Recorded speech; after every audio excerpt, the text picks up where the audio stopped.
Hello guys, welcome to this video on lexical resource. This time we are going to be talking about useful phrases. There is a lot of different phrases that you are going to be using when you are speaking to the IELTS examiner. It's good to know a few useful phrases that you can employ in a number of different situations to answer a number of different questions. So let's take a look. I'm going to start off by first talking about opinions.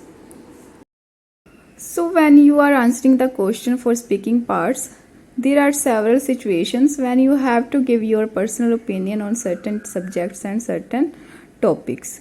तो आपको यहाँ पे बहुत सारी फ्रेजें दिख रही हैं जो कि आप अपने पर्सनल ओपिनियन देने के लिए यूज़ कर सकते हैं इन योर स्पीकिंग पार्ट. लाइक ये आप यूज़ कर सकते हो लाइक जो फर्स्ट पार्ट होता है स्पीकिंग का उसमें. ठीक है कि ज़्यादातर वैसे क्वेश्चन पूछते हैं आपके पर्सनल ओपिनियन के बारे में कि डू यू लाइक कॉफ़ी और टी, इस तरह से. ठीक है तो या आप किसके द्वारा यात्रा करना अच्छा मानते हो, लाइक पब्लिक व्हीकल और प्राइवेट व्हीकल. ठीक है इस तरह से तो आप उसमें अपना ओपिनियन दे सकते हो. Like personally I don't agree with this या other are agree with this, इस तरह से आप अपने एग्जाम्पल ऐड कर सकते हैं विद दिस फ्रेजेस. ठीक है और यहाँ पे है दूसरी side strong opinion. Strong opinion में क्या है कि अगर आप 100% श्योर हो तो आप अपना ओपिनियन दे सकते हो. अपना जो आंसर है वो इन फ्रेजेस से स्टार्ट कर सकते हो कि I am sure that the rules and regulation should be mandatory in each city. ठीक है सो दैट लाइक जो क्या है सो दैट जो ट्रैफिक है वो क्या है कंट्रोल हो सके. ओके सो नेक्स्ट फ्रेजेस हैं एग्रीमेंट और डिसएग्रीमेंट की. ठीक है एग्रीमेंट में क्या है कि आप श्योर हैं किसी चीज़ के लिए, आप एग्री हैं उसके साथ, तो आप ये फ्रेजेस यूज़ करेंगे. अगर आप श्योर नहीं है किसी चीज़ के बारे में तो आप टोटली डिसएग्री करेंगे. ठीक है like I quite agree that people should go to gym for staying healthy. अगर डिसएग्रीमेंट है कि like people should not go to gym for staying healthy या कुछ भी. ठीक है इट्स फॉर एग्जाम्पल, वैसे तो अच्छी होती है जिम. ओके तो इस तरह से क्या है कि आप अपने ओपिनियन दे सकते हो. सो ये सारी जो फ्रेजेस है इनको आप यूज़ करके अपनी स्पीकिंग को अच्छा बना सकते हो. अगर आप नहीं agree, I couldn't agree more, इसमें से ये सारी अच्छी अच्छी फ्रेजेस है which you can use in your speaking parts. Okay and it shows our good expressions. ठीक है ये एग्जामिनर पर अच्छा प्रभाव डालती है. ठीक है और फ्रेजेस डिस्कस करते हैं. सो move on the next part. That phrases for हैं लाइक हम हाफ मतलब किसी चीज़ से क्या है हाफ एग्री करते. ठीक है लाइक इट डिपेंड्स ऑन कि हम पूरी तरह से श्योर नहीं, वी आर नॉट सर्टेन. ठीक है किसी चीज़ के साथ हम निश्चित नहीं है कि ये 100% सही है, हम 50-50 हैं. तो उस सिचुएशन में कौन सी फ्रेजेस यूज़ करते हैं, that depends on situation. So what I would. ठीक है तो मैं क्या करूँगा ये सिचुएशन पे डिपेंड करता है. आई think it really depends, that depends on how you look at it. ठीक है कि वो कोई भी एग्जामिनर आपसे क्वेश्चन पुट करता है कि लोग तो ये सोचते हैं तो आप क्या सोचते हो इस चीज़ के बारे में, तो आप कह सकते हो कि I think it really depends on situation, I will go there or I will not go there. ठीक है इस तरह से. सो अगर आप पार्शली एग्रीमेंट करते हैं किसी चीज़ के साथ, ठीक है मतलब पार्शली मतलब ये भी 50-50. ठीक है like I don't entirely agree मतलब मैं पूरी तरह से सहमत नहीं हूँ. इट इज़ ट्रू दैट मतलब ये सच है कि जो पोल्यूशन है वो आजकल बढ़ रहा है और जो गवर्नमेंट है उसे मतलब जो स्ट्रिक्ट रूल्स एंड रेगुलेशन बनाने चाहिए.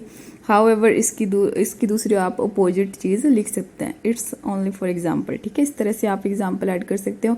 सो एक्सप्रेसिंग टाइम के लिए भी फ्रेजेस हैं like then, now, at the time, moment, at present, right now, these days, nowadays, in the past, future, years ago, when I was younger, before, after, about a year ago, back in 2016. Okay so these phrases you can use for expressing the time. Example like when you would like to go there. ठीक है आप वहाँ जाना कब पसंद करेंगे, तो like at present बोल सकते, लाइक एट प्रेजेंट या at the moment I would like to go there. ठीक है, इस तरह से आप एग्जाम्पल ऐड कर सकते हैं। लाइक वो पूछ सकता है कि आप क्रिकेट खेलना कब पसंद था, तो आप बोल सकते हैं कि in the past when I was kid, या इन द फ्यूचर में खेलना पसंद करूँगा। जो भी आपका एग्जाम्पल हो वो ऐड कर सकते हैं। ठीक है, आस्क फॉर रिपीटिशन है कि जब आपको क्वेश्चन समझ में नहीं आया तो आप एग्जामिनर को बोलना चाहते हो कि प्लीज़ इसे रिपीट कर दीजिए, तो you can use these phrases. Sorry, would you mind repeating the question, or sorry I didn't quite catch that, could you repeat the question. ठीक है, सो ये दोनों फ्रेजेस आके आप यूज़ कर सकते हो एग्जामिनर से क्वेश्चन को दोबारा से समझने के लिए। कई बार क्या है कि हमें समझ में नहीं आता कि वो क्या बोल रहे हैं। ओके, तो हमें ये फ्रेजेस यूज़ करनी हैं उससे पूछने के लिए। और बाकी ये सभी हैं, इट डिपेंड्स, पार्शली एग्रीमेंट और expressing time, ask for repetition. इनमें से आप कोई भी अपनी फिक्स कर सकते हो फ्रेजेस, ठीक है, आपको यूज़ करने के लिए, तो ये आपके लिए अच्छी रहेंगी। ठीक है, so move on the next phrases. So ये है आस्किंग फॉर क्लैरिफिकेशन।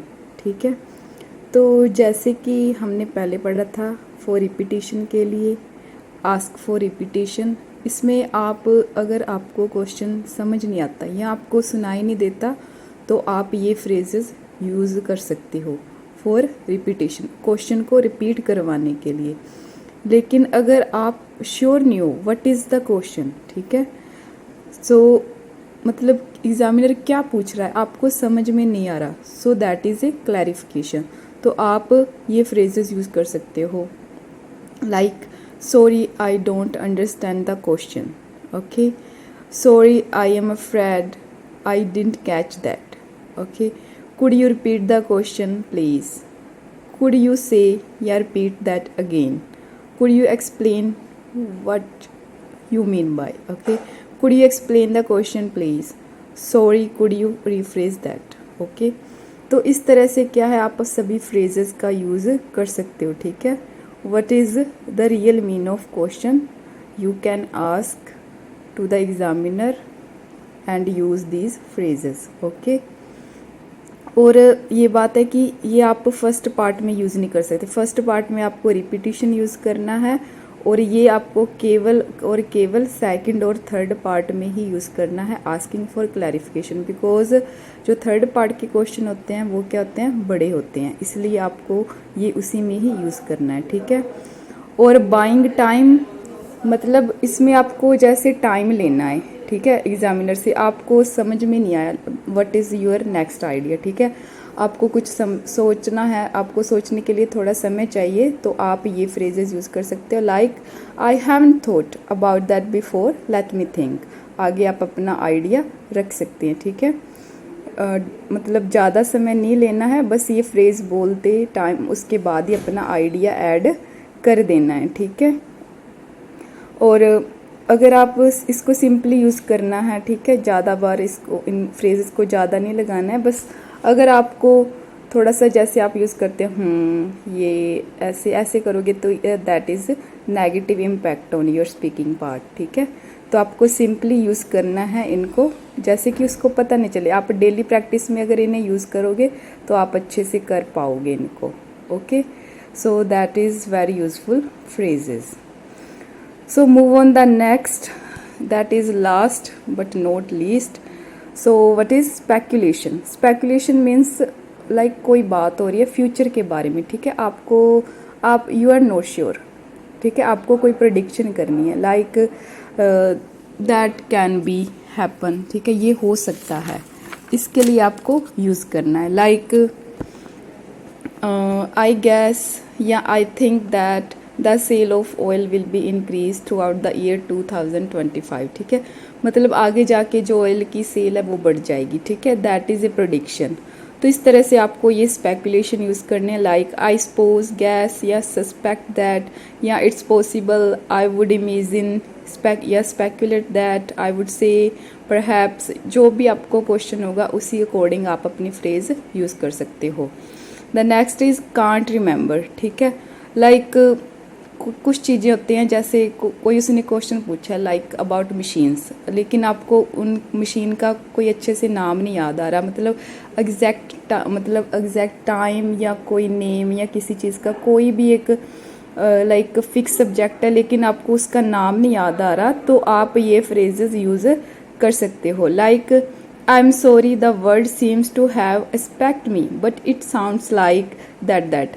लाइक आप अगर ऑब्जेक्ट का नाम नहीं याद आ रहा या सब्जेक्ट का कोई भी आपको नाम नहीं याद आ रहा, तो उसे में आप ये बोल के अपना थोड़ा टाइम ले सकते हो। उसके बाद अगर वो जैसे फॉर एग्जांपल कोई मशीन है, तो आप उसके पार्ट्स को एक्सप्लेन कर सकते हैं, like it looks like it has a pipe, या इट्स इन ग्रीन कलर, या कुछ भी, ठीक है, उसकी शेप या उसका कोई भी एंगल, ऐसे आप एग्जामिनर को बता सकते हो और ये फ्रेज यूज़ कर सकते, like I am sorry the word seems to have expect me but it sound like it looks like a beverages, या कुछ भी किसी तरह सा भी जो भी आपका क्वेश्चन या आपका सेंटेंस या आंसर होगा, तो आप उसके अकॉर्डिंग उसको बोल सकते हो, ठीक है। That is a very good phrases, okay. And the last one is impersonal argument, ठीक है।